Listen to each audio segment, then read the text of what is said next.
बिस्मिल्लाहिर्रहमानिर्रहीम अल्लाहुम्मा सल्लि अला मुहम्मदिन व अला मुहम्मद। अस्सलामु अलैकुम व रहमतुल्लाहि व बरकातुहू। उम्मीद करना कि वेखण वाले सुनने वाले सब खैर खैरियत दे नाल होगे। अल्लाह पाक दी ज़ात तुहानूं अपने ईमान च रखे। दोस्तों अज दी जिहड़ी गल अज दा जिहड़ा टॉपिक है अपना अज दा जिहड़ा अनवान है बहुत ही साडी ज़माने की ज़रूरत उस दे नाल वस्ता है। अज दा जिहड़ा मेरा टॉपिक है दोस्तों शक है। शक की चीज़ है, शक की कर सकता है, या शक जिहड़ा वो इंसान की जिंदगी को किंज बर्बाद कर सकता है। दोस्तों फस्ट ऑफ ऑल सब तो पहला तो गल है कि शक जिहड़ा है बहुत ही बुरी चीज़ है, बहुत ही बुरी चीज़ है। शक की अगर तारीफ की जाए तो शक एक ऐसी चीज़ को कहा जाता है कि किसी के खिलाफ तुहाडे कोल ना कोई दलील होए ना कोई तुहाडे कोल सबूत होए तो तुसी अपने ज़हन के फतूर के नाल अगले बंदे ते कोई चीज़ ला दो, ब्लेम ला दो, कोई चीज़ वो बारे सोचन लग पवो, कोई चीज़ वो बारे इंज दी सोचन लग पवो कि दर हकीकत वो ना हो। कहते हैं शक, यह शक की तारीफ है। दोस्तों जिहड़ा शकी इंसान होंदा है वो अपनी जिंदगी तो तबाह करता ही होंदा है, अपने जहन को, अपने जिसम को, अपने सोच को, अपने दिमाग को तो अजियत लैके गया है। लेकिन वो जिहदे खिलाफ करता होंदा है शक, या जिहदे उत्ते शक करता होंदा है ਉਹਦੀ भी जिंदगी में जिहड़ा ना वो अजाब बना दिंदा है। लंदन दे विच एक मियाँ ते एक बीबी सन दोस्तों, तो वो लंदन दे विच जिहड़ा ना रहाइश पजीर सन, उत्थों दी उन्हां कोल नैशनैलिटी सी या किसी भी मामलात दे नाल उत्थे ही रहाइश पजीर सन। एक प्रोफैसर सी ते एक उहदी बेगम सी।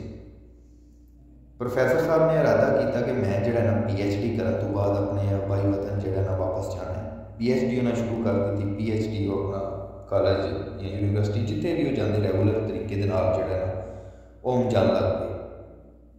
कुछ अरसा गुजरिया, अरसा गुजरन तो बाद जो ना घर वापसी अपना शाम को आना तो उन्हें की वेखना कि जो मेरी बेगम जिहड़ा ना नहान जाती है वाशरूम के विच, तो जो वो शावर ऑन करती है या जिहड़ा अपना वो जिहदे नाल वो पानी गर्म करीदा है उन्होंने ऑन करती है तो नाल ही जिहड़ा ना फोन की घंटी वो बजना शुरू हो जाती है। प्रोफैसर साहब ने एक दिन वे, 2 दिन वे, 3 दिन, 4 दिन, महीना, 2 महीने, 6 महीने जिन्ना ऐसे रूटीन के मुताबिक गुजर गए कि जो उन्होंने बेगम ने वाशरूम च नहान लई जाना तो जाके ऑन करना वो जिहदे नाल पानी गर्म करते हैं तो उधरों फोन की घंटी वज जानी।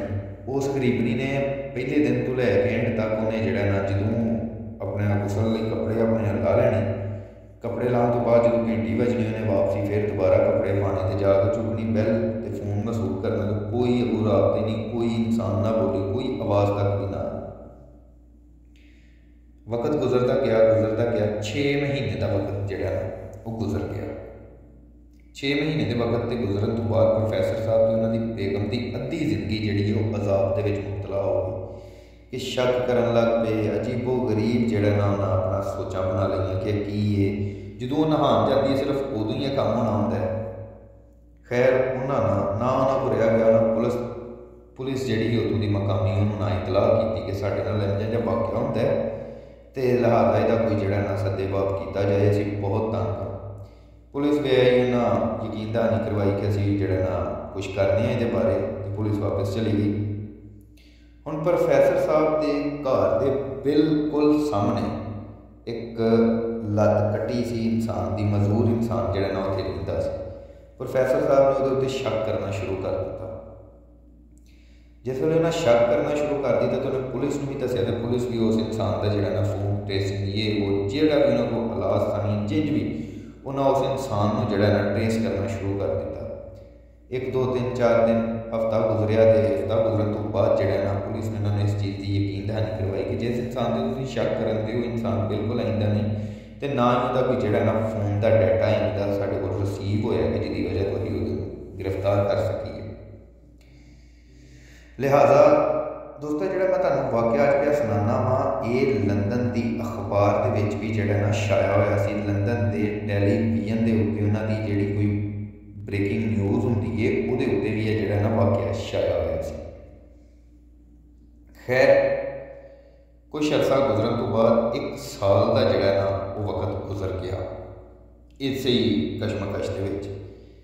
प्रोफैसर साहब की जी बेगम सन उन्होंने प्रोफैसर साहब ने मशवरा दिता कि असी जोड़ा ना वतन छड्ड के ते अपने अबाही वतन चले जाइए, साडी जिंदगी आज़ाद बन गई, असी किहड़े पासे नूं टुर पे हैं, रहिंदी खुंदी कसर साडी जी टेंशन कटती जान दी तो असीं अपने वतन वापस चलीए। PhD करके तुसां किहड़ा PhD तो बगैर भी जिंदगी बसर हो सकती है।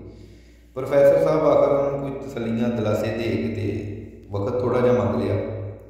वक्त मंगन तो बाद जिहड़ा ना प्रोफैसर साहब ने अपना दिमाग जिहड़ा लड़ाया, दिमाग लड़ाने तो बाद उन्हें जिहड़ा ना अल्लाह दे हजूर जिहड़ा दुआ की, गिड़गिड़ाए रोए कि मैनू जिहड़ा इहदा कोई मसले का हल दसो। पुलिस भी जवाब हो गई है, पुलिस के कोल भी कोई जवाब नहीं, मैं भी अपनी हर मुमकिन कोशिश कर बैठा वा, दोस्त अहबाब भी जिन्होंने कोई दसिया संघिया बुझिया वो ही अपना कोशिश कर बैठे ने, तो कोई जिहड़ा ना कोई गल किसी पासे नहीं लगन दी। खैर जो बिल्कुल लाचार हो के अल्लाह पाक की ज़ात भी तो उत्ते बैठी है ना, जिहड़ा कुल कायनात का निज़ाम पे चलाते हैं। खैर डॉक्टर साहब के दिमाग ने काम करना शुरू किया, प्रोफैसर साहब के प्रोफैसर साहब ने ना अपना दिमाग लड़ाया तो रेडियो महकमे के 1900 के कुछ सन बनता वो काम करते रहे सन, काम करते रहे वो ना दिमाग जिहड़ा ना वो टैलीफोन वाला अपना जिहड़ा रेडियो वाला जिहड़ा काम करते सन वो अपने दिमाग के सारी तकनीक लियांदी। तकनीक लियान तो बाद जिहड़ा ना उन्होंने कोई मशीनरी कोई इंज का कोई सद्देबाब किया कि जिहदे नाल उन्होंने अपनी बेगम को आख्या कि भाई जाओ वाशरूम से तुसीं नहाओ, तो हुण वेने घंटी वजदी है नहीं वजदी। उन्होंने जिहड़ा रेडियो का कोई तार सी ना वो टैलीफोन की तार के नाल अटैच की, तो उस तो बाद जिहड़ा तार वाशरूम के जिहड़ा गीज़र लगा सी जिहदे नाल पानी या शावर जिहदे नाल अटैच थी बिजली का सिस्टम उन्होंने घंटी के नाल जिहड़ा ना वो तारा बिल्कुल पिछों सेम कट्ठियां फाइबर दी तारां या जिंदियां भी वो तारां सन बिल्कुल कट्ठियां आ रही सन। उन्हें जो रेडियो तो ऑन किया तो PTCL उन्होंने कोल ही जोड़ा भी उन्होंने कोल उत्थे उस टाइम टैलीफोन मौजूद सी वो ऑन किया तो सेम उस ही टाइम पर उसको घंटी बजनी शुरू कर दी।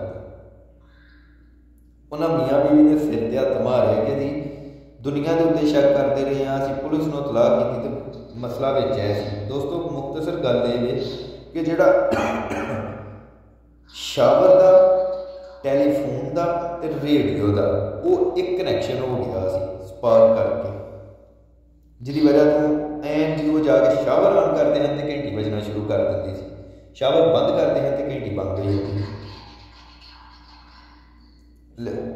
लिहाजा दोस्तों गल करन दा मेन मकसद ये है कि जिंदगी दे विच अगर तुहानूं किसी के कोल किसी के बारे कोई ऑथेंटिक गल या कोई ऑथेंटिक चीज़ नहीं है तो लिहाजा वो शक नहीं करना चाहिए। अल्लाह पाक की ज़ात तुहानूं सारिआं नूं अपने ईमान विच रखे। उम्मीद करना कि दोस्तों को वाक़या जरूर पसंद आएगा। इंशाअल्लाह एक अच्छी सबक आमूज़ कहानी के नाल दोबारा तुहाडी खिदमत विच पेश होने आ।